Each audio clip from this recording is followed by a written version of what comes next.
I have an idea for a really cool project. Well, hello there. Today we're going to be making something very fun. What you're going to want to do is first add a plane, press Tab, and then only select one of the vertices by shift clicking it, so that way you're left with one vertice. Then we're going to want to turn on snapping, move this vertice over to wherever you want. I'm just going to move it to over here. Then getting this. This is going to be your sort of size. Now I'm just going to be moving this over to get the general shape. As you probably guessed by the thumbnail, I'm just kidding. I went over that in the introduction. Now you're going to want to press Shift Control B. And what this does is it does that. And if you have a mouse, then you can just scroll with the mouse to create a bunch more of these little cuts. Now we're going to select all of this and extrude it up just a little bit. Now that we're left with this, we can then go over to here, add modifier, search, and subdivision surface.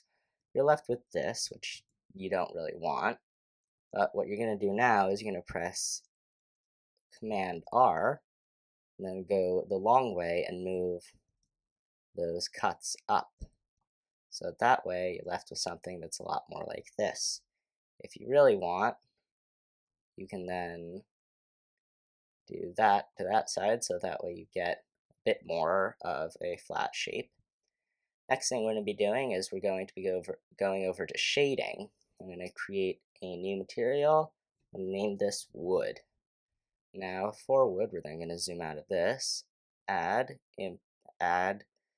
shader, nope, what did I mess this up? Give me 1 second.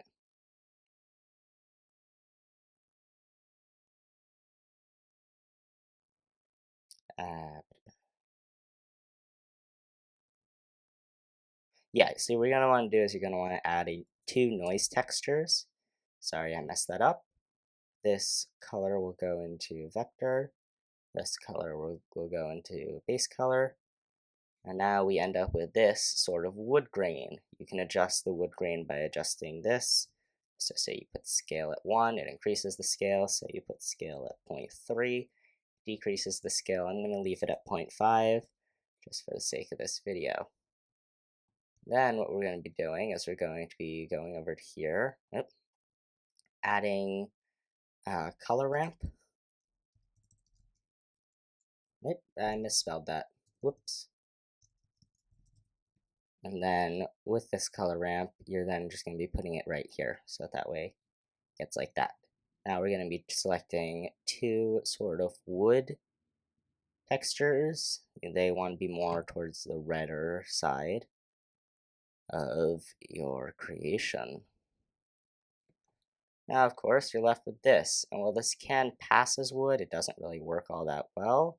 So you can just mess around with everything until you get a texture that you like. And yeah, just mess around with it for a bit.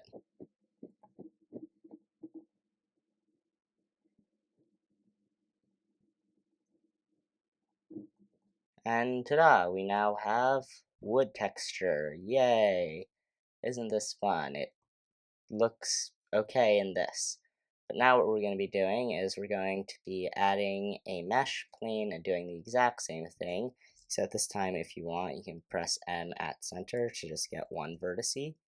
I guess you could have done that before, but then what's the fun in that? We're just going to be moving it over to here. Now what you're going to be doing is you're going to be pressing E to move your lamp up. I'm just going to be moving it up to here, so that way it's still in camera. E, and then E again. Now you're going to be selecting these top two, pressing Shift Control B, and ta-da, a bit more. I like to do this twice for this. Shift Control B, why isn't that working? Ah, there we go. Of course, you will maybe mess it up. That is perfectly okay. Now we're going to be pressing Tab to go back into object mode, and then going to Object, Convert, Curve. I'm going to be heading over to Data right here, Geometry. Then we're going to be going to Depth, And then you can set it to whatever you want. I don't recommend setting it to 2, but you can do that if you want. I'm going to be setting it to 0.5. Of course, you can also set it smaller, which is what I'm going to be doing now. You can adjust this to whatever you want. This is going to be the rough body of your lamp. Now, if we head over to here, this is what we get. So who wants to add a color to this? We're going to be pressing New. We're going to be making this metallic, so we want to set metallic to 1. Then we have this. Now, of course, since you are keeping most of the things about this the same, all you have to do is change the color, which I'm going to make more of a gray, in order to get this, which is your lamp, or light so far. But now, what we're going to be doing is we are going to add mesh and cylinder.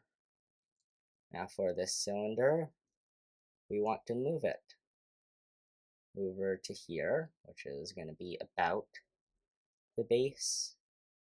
Over to here, I recommend going to this so that you line everything up perfectly.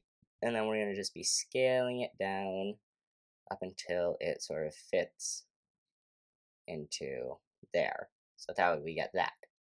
Now we're going to be selecting this, creating a new material, and we're going to be ignoring all of this up here and scrolling down to emission and setting emission to 3. Now you can see what emission does in the rendered bit, where it makes this light up, but this isn't casting light over everything. So we can go to add light spot, which is what I'm going to be using, but you can use any of them. And we're going to be moving the spotlight over to here. And now we have this sort of light, which if we go to this and this, does look kind of good.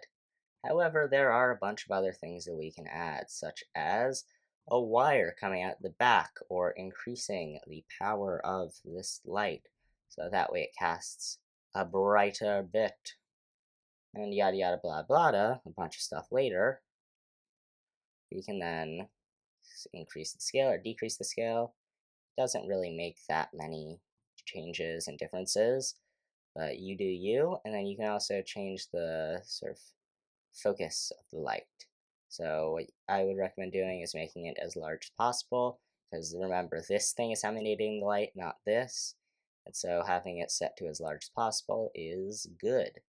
Anyway, that's enough of this. I will see you in a future video, and this will be incorporated into a future video as well. I wish you a wonderful day, don't forget to subscribe, and goodbye.